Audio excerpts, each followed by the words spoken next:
ఈ 3వ దినములో ఇంతవరకు మిమ్మల్ని స్తుతించి, ప్రార్థించి, ఆరాధించి మీ వాక్యంను ధ్యానించడానికి మీరు మాకు అనుగ్రహించిన ఈ మహోన్నతమైనటువంటి కృపను బట్టి స్తోత్రాలు. అయ్యా, ఇదిగో ప్రభా, ఇప్పుడైతే మీ స్వరమును వినడానికి సిద్ధపడుతున్నాను. నా మాటలు నిష్ప్రయోజనకరములు. అయ్యా, మీరు మాట్లాడడం మాకు ఎంతో ప్రయోజనకరం. మానవాత్మను మరుగుపరిచి, మానవ స్వరమును మరుగుపరిచి, మహిమ కలిగిన విశుద్ధాత్మ సహాయము, మనోహరమైన మీ స్వరం మాకు దయచేసి మీరు మహిమ ఘనత ప్రభావం పొందుకోమని యేసయ్య నామమున ప్రార్థించి వేడుకొనుచున్నాను తండ్రి, ఆమేన్. దేవునికి మహిమ కలుగును గాక. దేవుని ప్రేమించి ఆయన పరిశుద్ధ సన్నిధిని చేరువచ్చిన ప్రియ విశ్వాసులందరికీ మన ప్రభువును ప్రియరక్షకుడైన యేసుక్రీస్తు వారి పరిశుద్ధ నామములో శుభాలు తెలియజేస్తున్నాను. ప్రియులారా, దేవుని మహోన్నతమైన కృపను బట్టి 3వ దినంలోనికి నడిపించబడిన మనం ఈనాటి ధ్యానం కొరకు సిద్ధపరచబడిన వాక్య భాగాలు ధ్యానం చేసుకుందాం. దానికి ముందుగా ఈ దేవునితో ఒక గడియ అనే ఈ కార్యక్రమంలో ఆరాధనకు ముందు పాట ఇవ్వడం అనేది కేవలము వాక్యం చెప్పడానికి ముందుగా నాకు కొంచెం వెసులుబాటు ప్రిపరేషన్ కోరుకుంటుంది. అలాగే చర్చి తాలూకా ఆయా వింగ్స్ పార్టిసిపేషన్ ఉంటుంది అని ఇవ్వడమే తప్ప ఇంట్లో నేనే పాడేస్తాను. ఇన్వాల్వ్మెంట్ కొరకు మాత్రమే. నేను పురుషుల సంఘ పెద్దలు పాడుతున్నారు అన్నప్పుడు సంఘ పెద్దలే పాడాలి. స్త్రీలు పాడాలి అన్నప్పుడు స్త్రీలే పాడాలి. బీవైజేస్ వారు పాడుతున్నారు అన్నప్పుడు బీవైజేస్ వారు మాత్రమే పాడాలి. సండే స్కూల్ టీచర్స్ పాడుతూ ఉన్నప్పుడు సండే స్కూల్ టీచర్స్ మాత్రమే పాడాలి. ఈ మధ్యలో నేను పాస్టర్ గారిని కదా అని ప్రతి గుంపులోనికి నేను వెళితే బాగోదు. కనుక ఇక్కడి నుంచి నేను చెప్పినప్పుడు ఆ గుంపు ఏదైతే ఉందో, లేదైతే ఆ వింగ్ ఏదైతే ఉందో వారికి చెందిన వారు రండి, పాడండి. అది మనకు మర్యాదకరమైనటువంటి ఒక పద్ధతి. ఒకవేళ మీకు పాడడానికి ఎక్కువ మంది లేకపోతే ఒకళ్ళే పాడండి, ఇద్దరే పాడండి. ఒకవేళ మీరు పాడకపోతే నేను పాడేసుకుంటాను. ఈ విషయాన్ని మీరు గమనించాల్సిందిగా నేను జ్ఞాపకం చేస్తున్నాను. Rule is rule for all, అంతే. మనం ఎవరమైనా ఏటైనా కూడా, ఈవెన్ ఇంక్లూడింగ్ మీ, నేనైనా సరే, సంఘ పెద్దలంటే సంఘ పెద్దలే పాడాలి. స్త్రీలు అంటే స్త్రీల సమాజం వారు, స్త్రీల సమాజం మధ్యలోకి వెళ్ళి నేను పాడితే బాగోదు. కనుక ఈ విషయాన్ని గమనించి క్రమాన్ని you should must follow rule, అంతే. ఈ విషయాన్ని గమనించాల్సిందిగా కోరుతున్నాను. ఈనాటి ధ్యానం కొరకు ఏర్పాటు చేయబడినటువంటి వాక్య భాగాలు సమూయేలు మొదటి గ్రంథం 2వ అధ్యాయం మొదటి 11 వచనాలు, లూకా సువార్త మొదటి అధ్యాయం 46 నుంచి 55 వచనాలు. అంశము నీ ప్రార్థనలో ఏముంది? అంశము నీ ప్రార్థనలో ఏముంది? ప్రార్థనలో ఏముంటుందండి? ప్రార్థనలో ఏముంటుంది? కొంచెం కష్టమే. కొన్ని ప్రశ్నలకు మన సమాధానం ఇవ్వడం కష్టమే. ప్రార్థనలో ఏముంటుందండి? ప్రార్థనే ఉంటుంది. ప్రార్థనలో ఏముంటుందంటే ప్రార్థనే ఉంటుంది. కానీ ఆ ఉన్న ప్రార్థన యొక్క క్వాలిటీ, క్వాంటిటీ, అందులో ఉన్నటువంటి క్వాలిటీ అనేది చాలా ప్రధానమైనటువంటి విషయం. ఈ మధ్యన కొన్ని వందల కేసులు, ఏదో సాఫ్ట్ డ్రింక్ ఒక హోటలోడు రిజెక్ట్ చేశాడు. ఏమంటే ఆ డ్రింక్ తాగిన, నేను పేరు చెప్పబోయాను, మళ్ళీ చెప్పలేదు. ఆ డ్రింక్ తాగిన వాడు యాక్చువల్గా ఆ సాఫ్ట్ డ్రింక్ ఉన్నటువంటి టేస్ట్ లేదని రిజెక్ట్ చేశాడట. పోను ఒకడేదో రిజెక్ట్ చేశాడంటే వచ్చిన వాళ్ళందరూ కూడా ఏదైతే స్టాక్ వచ్చిందో, లోడ్ వచ్చిందో, లోడ్లో ఉన్నటువంటి అన్ని విషయాల్లో ఇదే విషయాన్ని చెప్పారట. అప్పుడు వాడు మొత్తం ఆ లోడ్ అంతా తిరిగి వెనక్కి పంపించేశాడు. కన్జ్యూమర్ కోర్టులో కేసు వేసి నష్టపరిహారాన్ని కూడా తెచ్చుకున్నాడు. అంటే ఫలానా సాఫ్ట్ డ్రింక్ బాటిల్లో అదే టేస్ట్తో, అదే క్వాలిటీతో, అదే క్వాంటిటీతో ఆ డ్రింక్ ఉండాలి. ఆఫ్టర్ ఆల్ ఒక డ్రింక్ విషయంలో, ఒక పదార్థం విషయంలో ఇన్ని మెజర్స్, ఇన్ని పర్టిక్యులర్ థింగ్స్ని మనము చెక్ చేసుకుంటాం కదా. మరి ప్రార్థన అంటే ఎలా పడితే అలా చేసేదా? ఏది పడితే అది చేసేదా? ఎలాంటి విషయాలను పడితే అలాంటి విషయాలను తీసుకొచ్చి ప్రార్థనలో పెట్టేసేదా? ఆఫ్టర్ ఆల్ ఒక సాఫ్ట్ డ్రింకు, లేదంటే ఒక పదార్థము, లేదంటే ఒక వస్తువు విషయంలో క్వాంటిటీ, క్వాలిటీ మనం చెక్ చేసుకుంటూ ఉంటామే. అలాంటిది ప్రార్థన మరి చెక్ చేసుకోవలసిన అవసరత లేదా?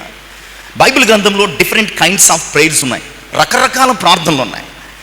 ఈరోజు నీ ప్రార్థనలో ఏమున్నది అనే అంశం మీద హన్నా ప్రార్థనను ఒక కొలమానంగా, ఒక కొలబద్దగా తీసుకుని మనము కొన్ని నిమిషాలు మన ప్రార్థనలో ఏముందో ఆలోచన చేయడానికి సిద్ధపడదాం. ప్రియులారా, హన్నా షిలోహులోని దేవుని సన్నిధిలో సమూయేలును ప్రతిష్ఠించిన తర్వాత ఆమె చేస్తున్నటువంటి ప్రార్థన.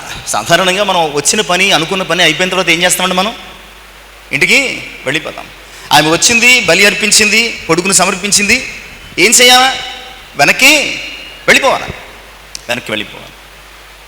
అలా వెళ్ళకుండా 2వ అధ్యాయంలో మరియు హన్నా విజ్ఞాపన చేసి ఎలాగూ అనెను. కొడుకును సమర్పించేసి ప్రార్థించడం మొదలుపెట్టింది. మనం అనుకుంటాం ఇంకో కొడుకుని ఇమ్మనేమో అనుకుంటాం, కానీ కాదు. ప్రియులారా, కొడుకును సమర్పించిన తర్వాత ఆమె ప్రార్థన మొదలుపెట్టింది. యాక్చువల్గా ఇక్కడ విజ్ఞాపన అని ట్రాన్స్లేట్ చేసినప్పటికీ యాక్చువల్గా this is thanks giving prayer అని మనం అనుకోవచ్చు. థ్యాంక్స్ గివింగ్ ప్రేయర్ అని అనుకోవచ్చు. ఎందుకంటే ఒకప్పుడు ఇదే స్థలములో ఏడుస్తూ ప్రార్థించింది.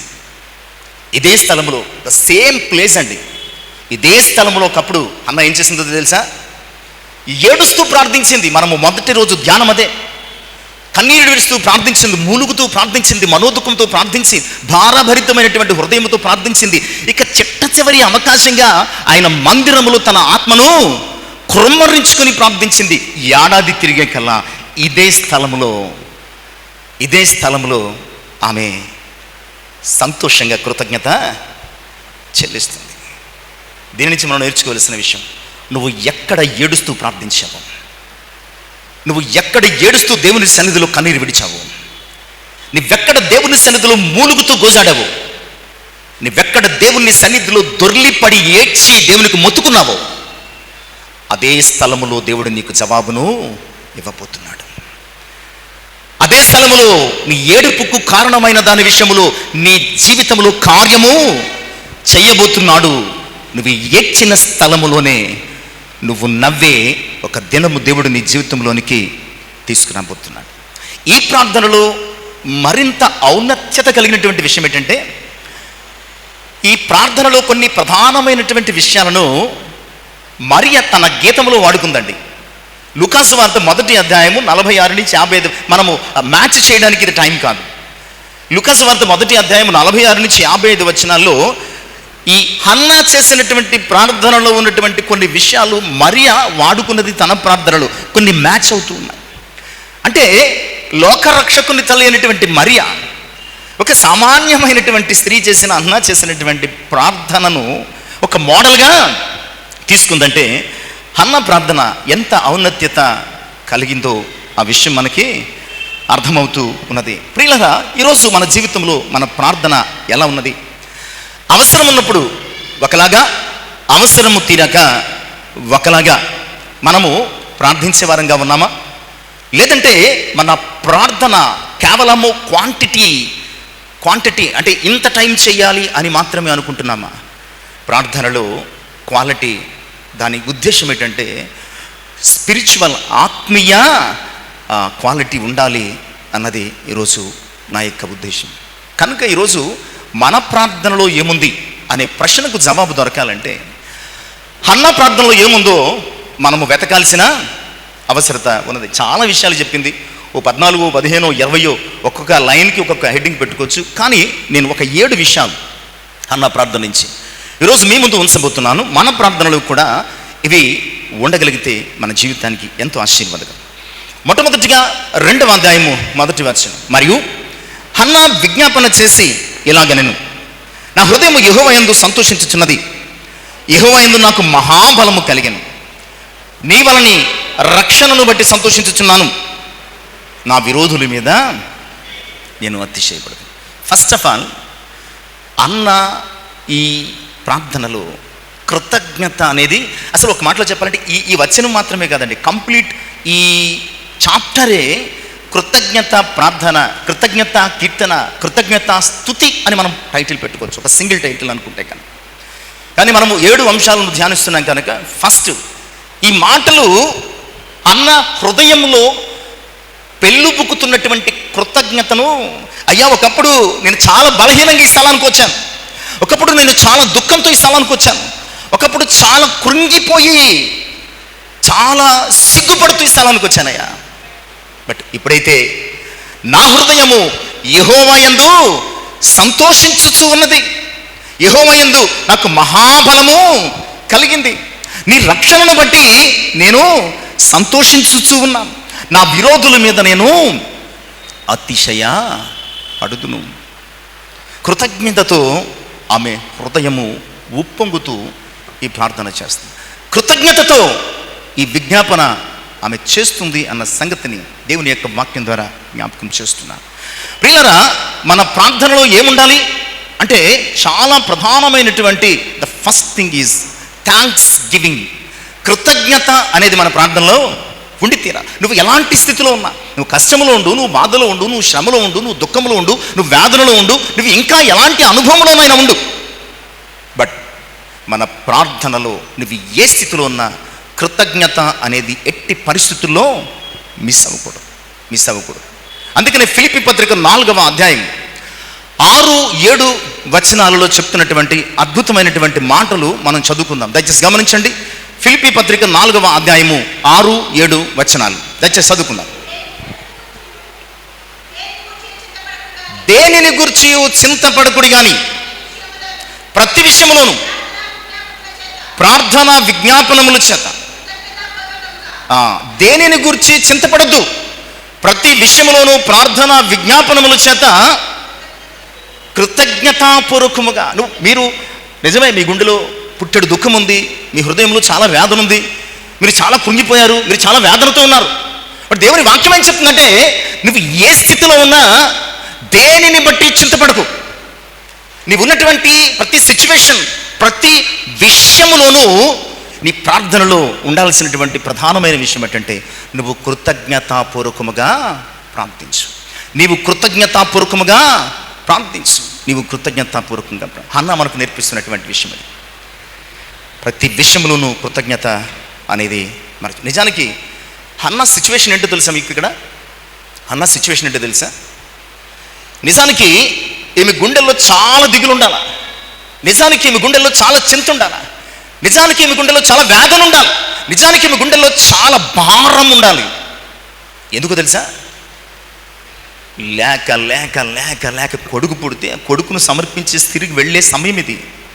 లేక లేక కొడుకు పుడితే కొడుకును సమర్పించి తిరిగి వెళ్ళిపోతుంది. నువ్వు హాస్టల్లో నీ బిడ్డను దేబెట్టి ఇంటికి వస్తున్నప్పుడు నీ కళ్ళు ఎలా ఉంటాయి? అత్తవారింటికి దేబెట్టి నువ్వు వస్తున్నప్పుడు నీ బిడ్డను, నీ యొక్క మనసు ఎలా ఉంటుంది? కానీ దీనికి భిన్నంగా ఏం చెప్తుంది?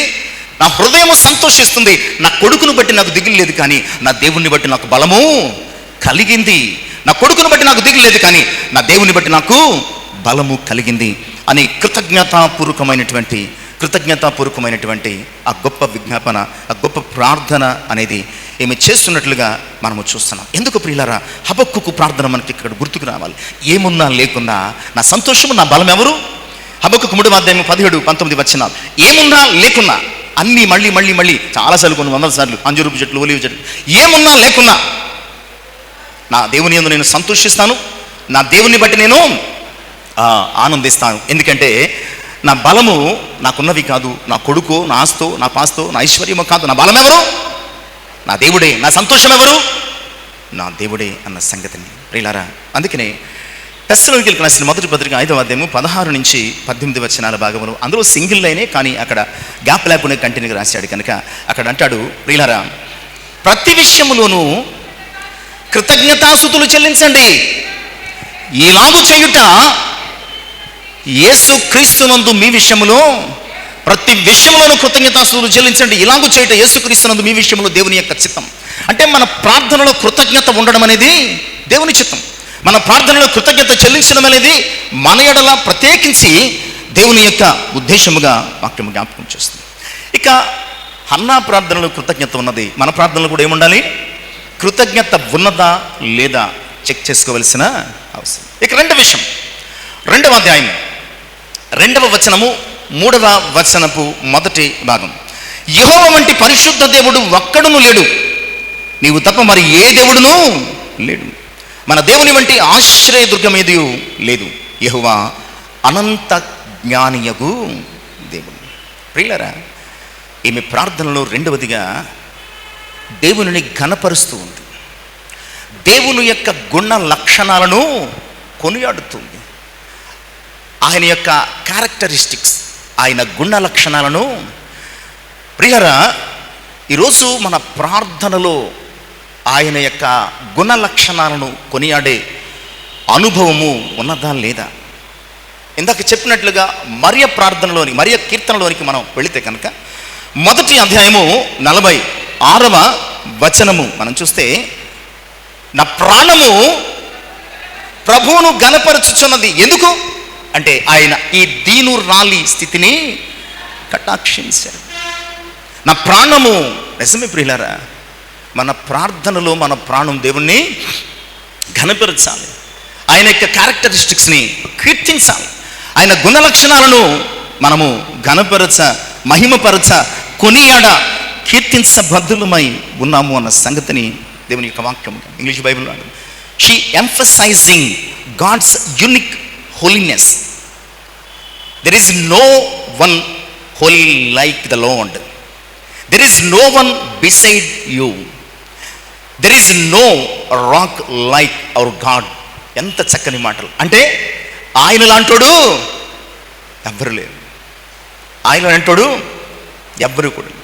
ఆయన పరిశుద్ధత వెరీ యూనిక్, అది అపూర్వమైనది, అది అద్వితీయమైనది, ఆయనకు మాత్రమే కలిగినది ఆయన పరిశుద్ధత.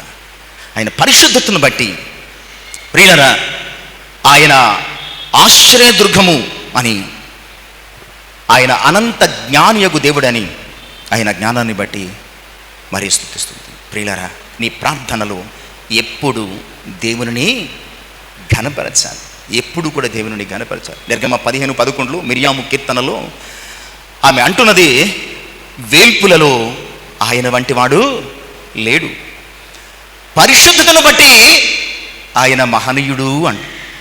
వేల్పులలో ఆయన వంటి వారు ఎవరు లేరటాడు, పరిశుద్ధతను బట్టి ఆయన మహనీయుడు అన్న సంగతిని జ్ఞాపకం చేస్తూ ఉంటాడు.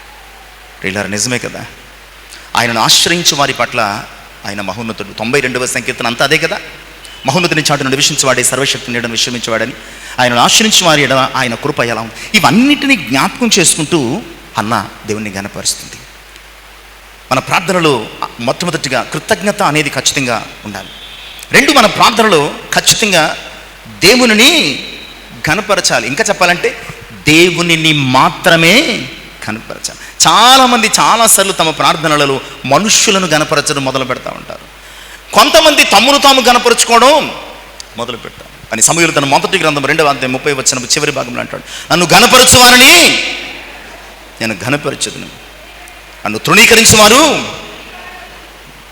దానియేలు 5వ అధ్యాయం 22 నుంచి 25 వచనాల భాగంలో అంతా చదవలేరు కానండి, అక్కడ సారాంశం నేను చెప్తాను. దానియేలు 5వ అధ్యాయం 22 నుంచి 25 వచనాల ఈ భాగంలో ప్రియులారా, బెల్షస్సరు అనే ఒక రాజు, బబులోను రాజు కనబడుతున్నాడు. అతని లెక్క దేవుడు చూచి ముగించేశాడు. వై? బికాస్ అంటే అతడు దేవుని ఘనపరచనందున, దేవుని ఘనపరచనందున బెల్షస్సరు అనే మహాబబులోను సామ్రాజ్యనేత అయినటువంటి వ్యక్తిని దేవుడు, నీ లెక్క చూశానయ్యా, నీ లెక్క ముగించేశాను. వెరీ నెక్స్ట్ మినిట్ అతని రాజ్యం అతని వద్ద నుంచి తీసివేయబడింది. ప్రియులారా, హన్నా తను ఎంతో ఘనత పొందుకుందండి, ఎంతో గొప్ప పొందుకుంది. ఒకప్పుడు తన వైరియకు పెనిన్న చాలా హీనంగా చూసింది. కానీ దేవుడు ఇప్పుడు హీనమైన బతుకు నుంచి, దీనమైన బతుకు నుంచి ఘనత కలిగినటువంటి స్థితిని దేవుడు మనకిచ్చాడు. కనుక తనకు ఘనతను అనుగ్రహించినటువంటి దేవుణ్ణి తన జీవితంలో దేవుని ఘనపరుస్తున్నది అనే సంగతి. ఇక 3వ అంశాన్ని మనం ఆలోచన చేద్దాం.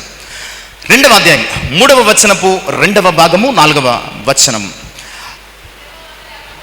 ఇకను అంత గర్వముగా మాట్లాడుకుడి, గర్వపు మాటలు మీ నోట రానియుకుడి, ప్రఖ్యాతి నొందిన విలుకాండ్రు ఓడిపోదురు, తొట్టిల్లిన వారు. హన్నా ప్రార్థనలో ఏముంది? హన్నా ప్రార్థనలో ఏముందండి? హన్నా ప్రార్థనలో మొదట కృతజ్ఞత ఉంది, 2 దేవుని ఘనపరచడం ఉంది, 3 హన్నా ప్రార్థనలో హెచ్చరిక ఉన్నది, వార్నింగ్. హన్నా ప్రార్థనలో ఏముందండి? గొప్ప వార్నింగ్ అనేది కనపడుతుంది. ప్రియులారా, ఈరోజు నీ నా జీవితం ఎలాంటి స్థితి కలిగి ఉన్నదో ఆలోచించండి. నీ నా జీవితం ఎలాంటి స్థితి కలిగి ఉందో. ఇక్కడ ఆమె తన ప్రాంతంలో ఏం చెప్తుందంటే, గర్వంగా మాట్లాడొద్దు, గర్వపు మాటలు మీ నోట రానియద్దు. ప్రఖ్యాతి నొందినటువంటి విలుకాండ్రు ఓడిపోయారు. ఈరోజు మన ప్రార్థన ఎదుట వారికి ఒక హెచ్చరికగా ఉండాలి. అలా ఉండాలంటే మనము ఆ స్థితిని కలిగి ఉండాలి. పెనిన్న చాలా గర్వంగా మాట్లాడింది. ఎవరి పట్ల? హన్నా పట్ల చాలా గర్వంగా మాట్లాడు. నాకు ఇంతమంది పిల్లలు ఉన్నారు, నీకు పిల్లలే లేరు. ఇంతమంది పిల్లలు ఉన్నారు, అసలు నీకు పిల్లలే లేరని చాలాసార్లు గర్వంగా మాట్లాడి గాయపరిచింది, హింస పెట్టింది, తొందర పెట్టింది, విసిగించింది. ఆమె మాటల చేత హన్నా భోజనం చేయడం మానేసేసి, నిద్ర మానేసేసి, ప్రియులరా ఆమె చాలా ఏడ్చింది. అందుకు ఆమె తన ప్రార్థనలో ఉంటుంది, జాగ్రత్త. ఈరోజు నువ్వు ఒకవేళ గర్వపు మాటలు మాట్లాడితే ఆ గర్వాన్ని బట్టి దేవుడు నీకు ప్రతిఫలము ఇస్తాడు. నిజమే, పెనిన్నాకు ఎంతమంది పిల్లలుంటే లాభమే ఉంది? సమూయేలు వంటి వాడు ఒక్కడు కూడా లేడు కదా. పెనిన్నాకు ఎంతమంది పిల్లలుంటే ప్రయోజనం ఏంటి?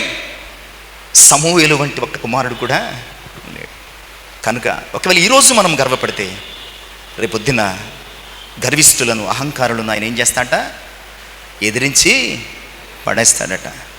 లూకాసు వార్త 18వ అధ్యాయం 11, 12, 14 వచనాలు మనం చూస్తే పరిసయ్యుడు తన ప్రార్థనలో గర్వపు మాటలు మాట్లాడుతున్నాడు. అవి ఏమిటనేది మనం చాలాసార్లు చూసాం. పరిసయ్యుడు తన ప్రార్థనలో గర్వపు మాటలు మాట్లాడుతున్నాడు. దానిని బట్టి అతడు స్వనీతిపరుడుగా, అనీతిమంతునిగా గుర్తించబడి వెళ్ళిపోయాడు. ప్రియులారా, ఉజ్జియా కూడా మనస్సును గర్వించి, దినవృత్తాంతాలు 2వ గ్రంథం 26వ అధ్యాయం 16 నుంచి 19 వచనాలు. ఉజ్జియా కూడా రాజైన, యూదారాజైన ఉజ్జియా కూడా మనస్సును గర్వించి ఏమైపోయాడు? గర్వించి అనీతిమంతునిగా పరిసయ్యుడు తీర్చబడ్డాడు.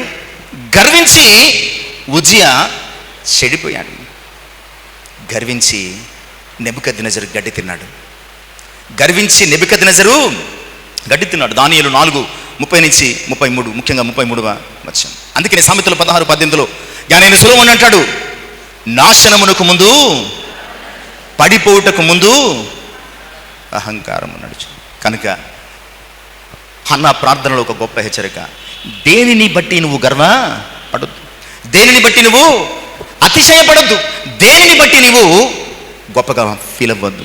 అంతా దేవుని కృపయే అని దేవుని కీర్తించు. ఇక హన్నా ప్రార్థనలో 4వ అంశం, 2వ అధ్యాయం 5 నుంచి 7 వచనాలు. తృప్తిగా భుజించిన వారు అన్నము కావాలనను కూలికి పోవుదురు, ఆకలిగొనిన వారు ఆకలి తెరతిందురు. గొడ్రాలు 7 పిల్లలను కను, అనేకమైన పిల్లల కన్నది కృషించిపోవును. జనులను సజీవులను గాను మృతులను గాను చేయవాడు యెహోవాయే. పాతాళమునకు పంపుచు అందులో నుంచి రప్పించువాడు ఆయనే. యెహోవా దారిద్ర్యమును ఐశ్వర్యమును కలుగు చేయవాడు, కృంగజేయవాడు, లేవనెత్తువాడు. ఈ 5 నుంచి 7 వచనాలు 2 అంశాలు మనం ఈరోజు తీసుకోబోతున్నాం. అందులో మొట్టమొదటిది the sovereignty of God. Hannah తన ప్రార్థనలో దేవుని యొక్క సార్వభౌమత్వాన్ని కీర్తిస్తుంది. ఈరోజు ప్రియులారా, నీ ప్రార్థనలో నీ పవర్ ఉండకూడదు. ఎవరి పవర్ ఉండాలా? దేవుని పవర్ ఉండాలి. The sovereignty of God. దేవుని యొక్క సార్వభౌమాధికారం ఎలాంటిదంటే, ఈరోజు తృప్తిగా తిన్నవాడు రేపు పొద్దున్న అన్నం కొరకు కూలికి పోవచ్చు.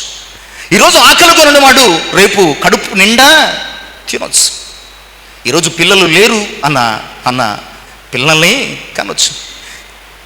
బతికున్న వాళ్ళని మృతులను సజీవులుగాను ఆయన మార్చగలిగిన వాడు.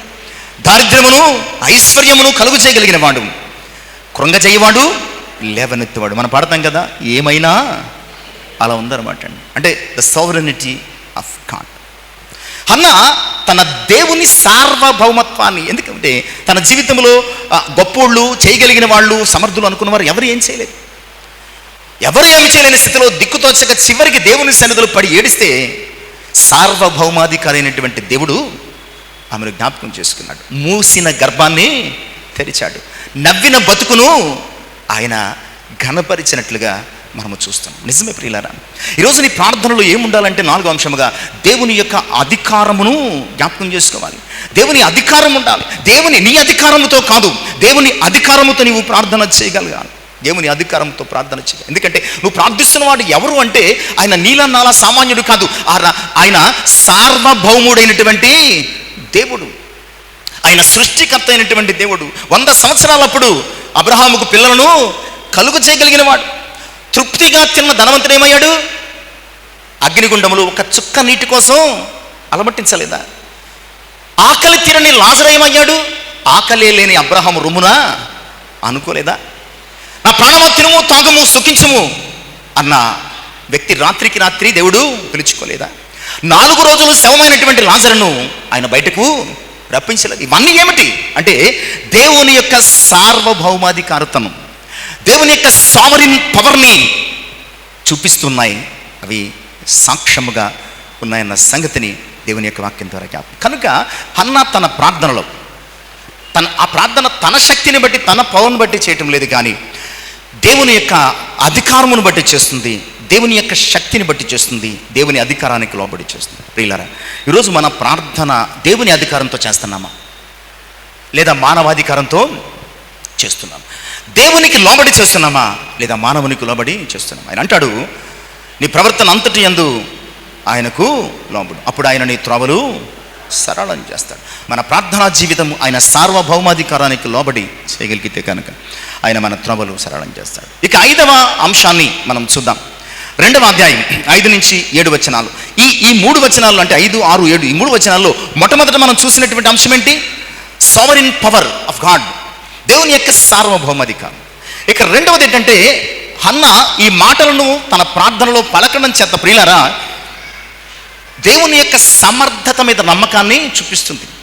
ద అబిలిటీ ఆఫ్ గాడ్, దేవుని యొక్క సమర్థత, ఏమైనా చేయగలిగినటువంటి సమర్థుడైన దేవుడు, ఆయన సార్వభౌమాధికారుడు అని చెబుతున్నటువంటి హన్నానే ఆయన ఏదైనా చేయడానికి సమర్థుడైనటువంటి వాడు అని దేవుని సమర్థత మీద నమ్మకంతో ప్రార్థిస్తుంది. ఈరోజు ప్రియులారా, నువ్వు నీ ప్రార్థనలో ఎలాంటి అనుభవాన్ని కలిగి ఉండాలంటే దేవుని సమర్థత మీద నమ్మకం కలిగి ప్రార్థించాలి. అప్పుడు మూసిన గర్భం తెరవబడుతుంది, చచ్చిన లాజరు బయటికి వస్తాడు, ఆకాశము వర్షించక మానేస్తుంది.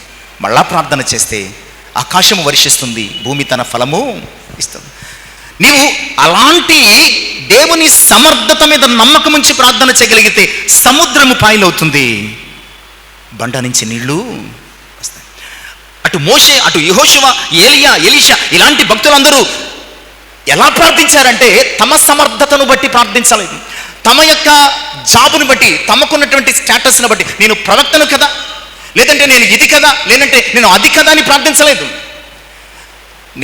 నన్ను ఎన్నుకున్న దేవుడు, నేను ప్రార్థిస్తున్న దేవుడు సమర్థుడైన దేవుడు. దేవుని సమర్థతను బట్టి వారు ప్రార్థించారు కనుక వారు అద్భుతమైనటువంటి కార్యాలు తమ జీవితంలో చూడగలిగారు. ఫర్ ఎగ్జాంపుల్ మార్కు సువార్త 1వ అధ్యాయము 40-41 వచనాలు. అక్కడ ఆ కుష్ఠరోగి ప్రార్థనలో ఏముందో తెలుసా?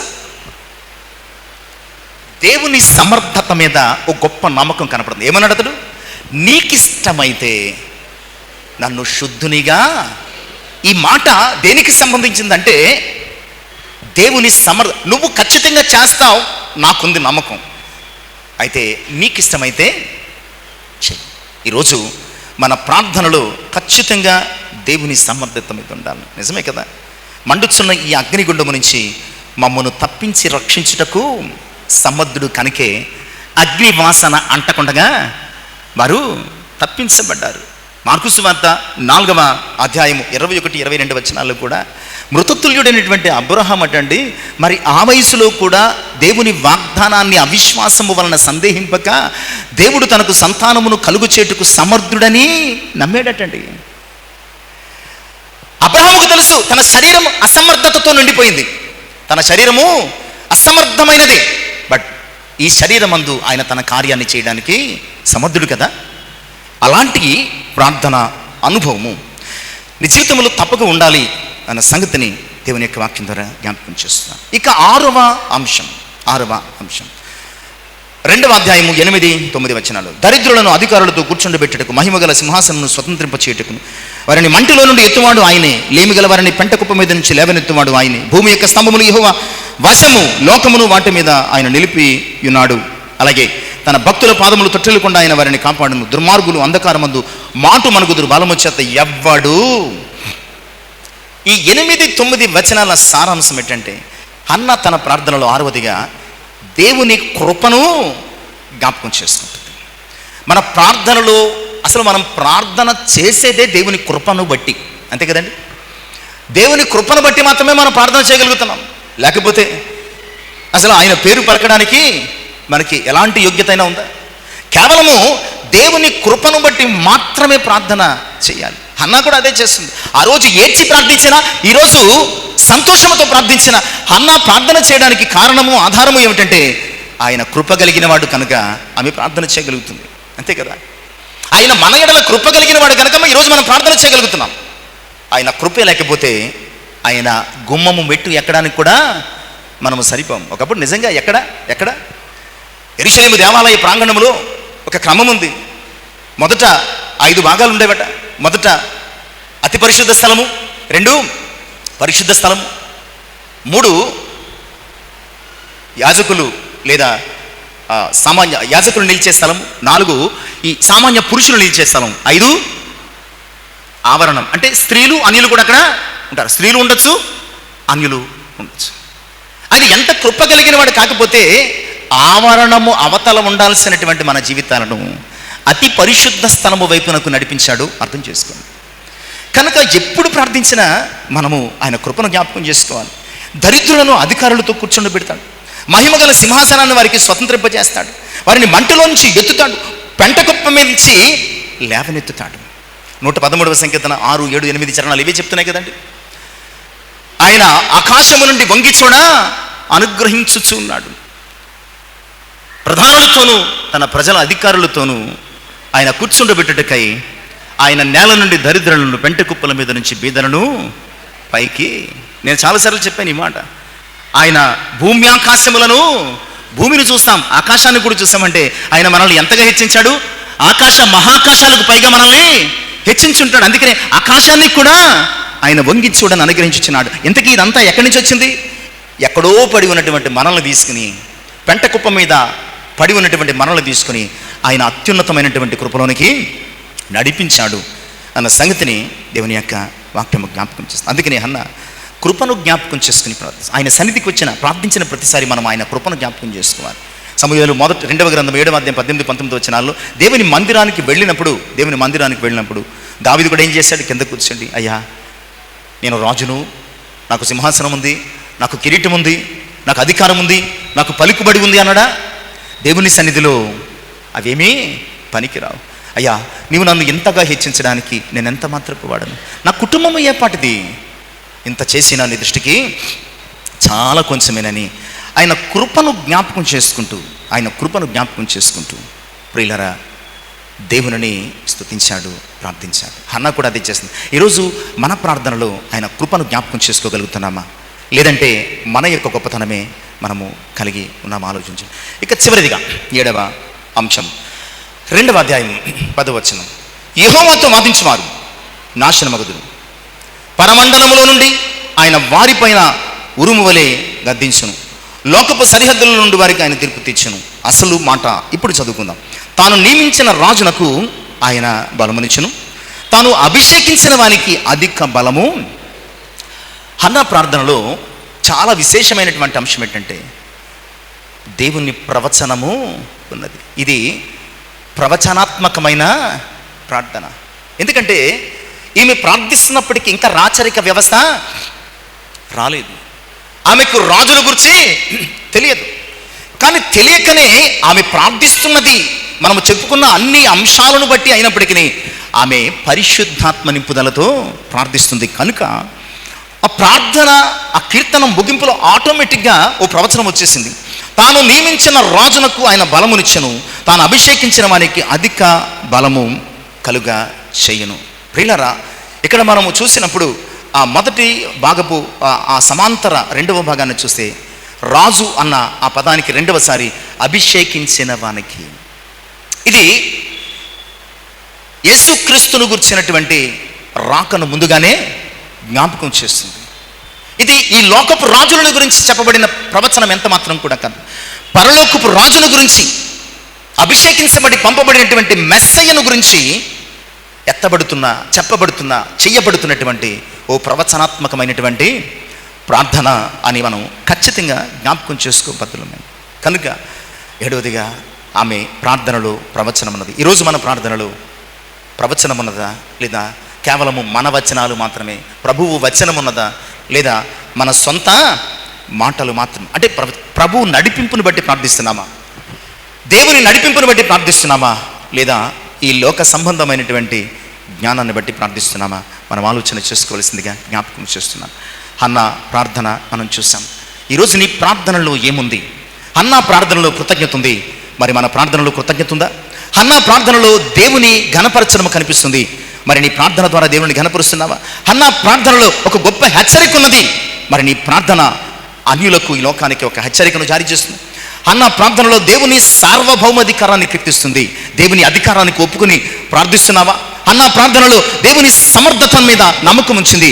మరి నీ ప్రార్థనలో దేవుని సమర్థత మీద నమ్మకం ఉంచావా? హన్నా ప్రార్థనలో ఆయన కృపను జ్ఞాపకం చేసుకుంటుంది. మరి నీ ప్రార్థనలో ఎప్పుడైనా కృపను కృతజ్ఞతతో జ్ఞాపకం చేసుకున్న అనుభవం ఉందా?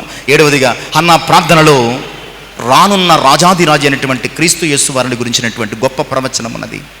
ఆమె ఘర్షణపూర్వకముగా ఆమె తన యొక్క ప్రార్థనను చేస్తుంది.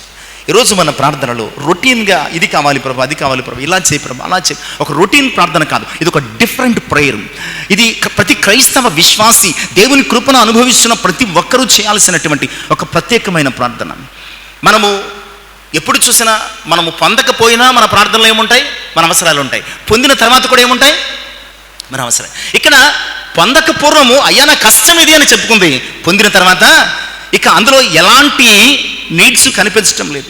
ఇచ్చిన దేవుణ్ణి కీర్తించడం, ఘనపరచడం, కృతజ్ఞత చెల్లించడం, ఆయన సార్వభౌమాధికారానికి లోబడి ప్రార్థించడం, ఆయన సమర్థత మీద నమ్మకం ఉంచడం, ఆయన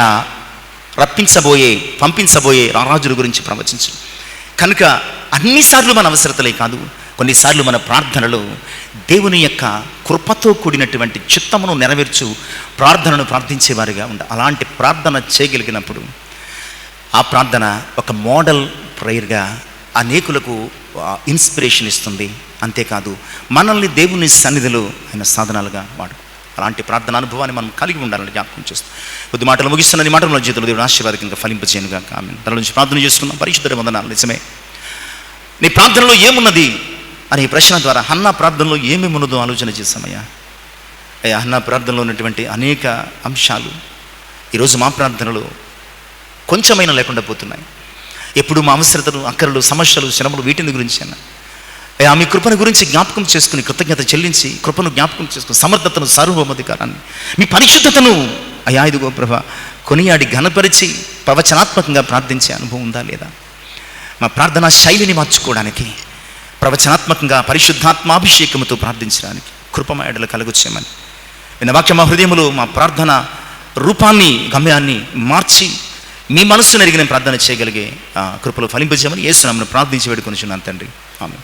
దేవునికి మహిమ కలుగును గాక.